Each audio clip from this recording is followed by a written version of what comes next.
people are saying, "What are you doing with your life, Nikhil?" And did you end up going to university? I didn't. I left You, school at 17. so when you left school, people were like, "What are you doing? Why are you not doing further education?"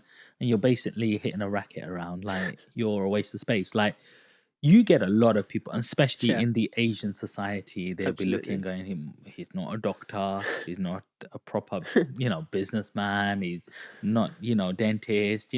Accountants, lister, guys playing in a court. That's a lot of pressure on a young man going, no, in my head, I know what I'm going to do. Yeah. Even if you don't know, but you're like, I enjoy this, I'm passionate in this direction, I'm going to go this direction. So before even you, so now it's probably going to be easier for people to go, oh, you're in Team GB. Oh, that was easy. You've been through this whole sort of journey. Talk to me about that. So leaving school at just turned 17 was like probably the most stressful time, because I had one person on my side, and that was my father, because he understood what it took to build a business as he's done, and everyone else that was telling me to do this, do that.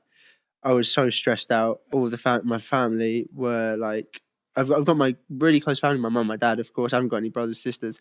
But then outside of that, like they were saying, "What are you doing? You don't know what you're doing. Why would you leave school? You need education." Of course, you need education, but I find in school you've got so many different people, and they're all trying to climb the same tree. You've got like swimmers, and they're trying to climb a tree. Like I don't think, like, university is not for everyone. It wasn't for me. I was very fortunate that my dad and my mum, but my mum wanted me to stay in school. She was a bit more traditional. She wanted me to go to university. My dad, having come over from Iraq from a young age with his mum, and to develop at the time the leading Asian clothing brand in the UK, is for me a massive achievement, and that's something I'm so proud of.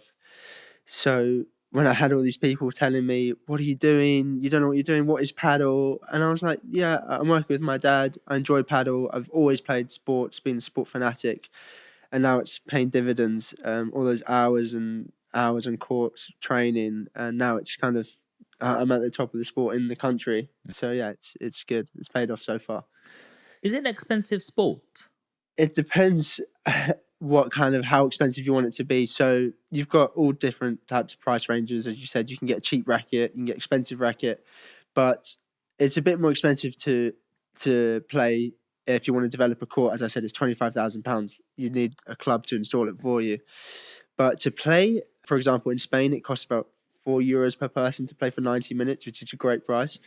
But then here you've got like super expensive, super luxury venues, like in Canary Wharf. The owner of Spotify has just built a multi-million-pound facility, which is circa £100 to play per 90 minutes. But it's an amazing facility, and perhaps the best location in the world. Mm-hmm.